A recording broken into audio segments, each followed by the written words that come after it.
used to practice a lot when I was a student. I used to practice hours and hours, and the busier I am, the less time I have to practice.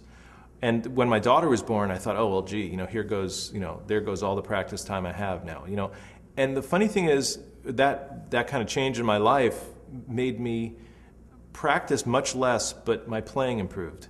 And I think I got much more focused. Do you believe there is such a thing as over-practicing? Absolutely. It's definitely, for me, if you are a very, very serious musician, specifically for the violin, I would say 5 hours is the max when you're really serious, and some people want to do more, but after that it's not helpful anymore. I may have answered this question before, but I think it bears re-answering because it's so important. Because some people say, if I practice more, it'll be better. Not necessarily. You have to think of what you're practicing for.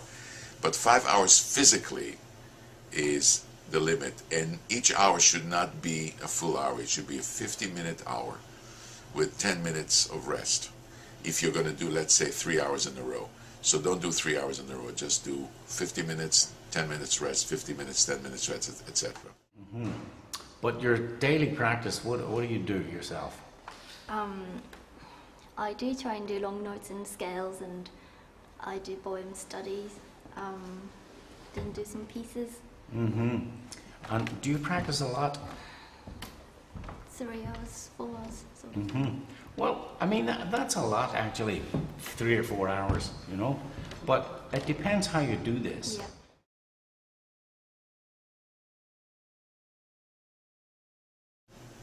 Repetition is very, very important, because what you want to do is you want to remember the distance between one place on the fingerboard and another. And if something is not accurate, just keep repeating it, but you've got to do it slowly.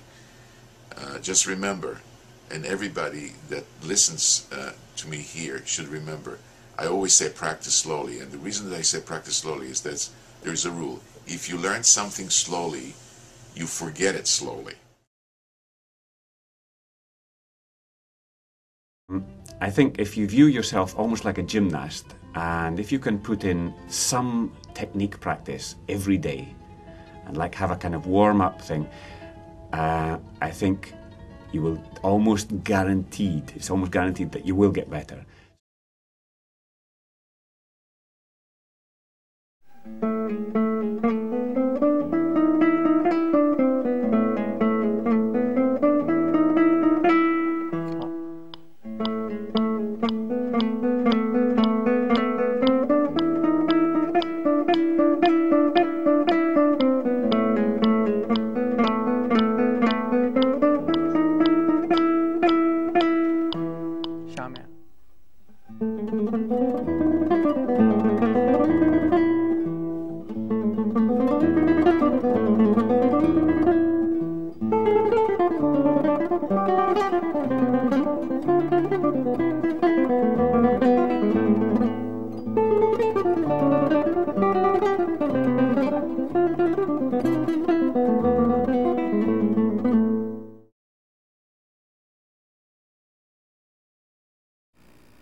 Practicing with your metronome is a very good idea, but why don't you try another thing? Try and, when you play something, try and dance to it. You don't have to do an exercise, you can even play a simple tune, but try and dance to it and see if you can get the rhythm going. Sometimes that really works. So, why don't you try it and see what happens, okay? Thanks. Many times I see that serious students sometimes lose their enthusiasm because they're spending so much time with big new pieces that are too difficult for them. So I think everyone should keep a few really beautiful pieces that they play really well, and once in a while, whenever they feel that their enthusiasm is waning, they should play through those beautiful pieces and try to remember why they started playing the guitar, and never lose that sense of fun, that sense of joy and sense of mystery, etc., that drew you to the instrument to start with. So that's vital. That's more precious than any technique that you learn or anything. It's just the sense of fun.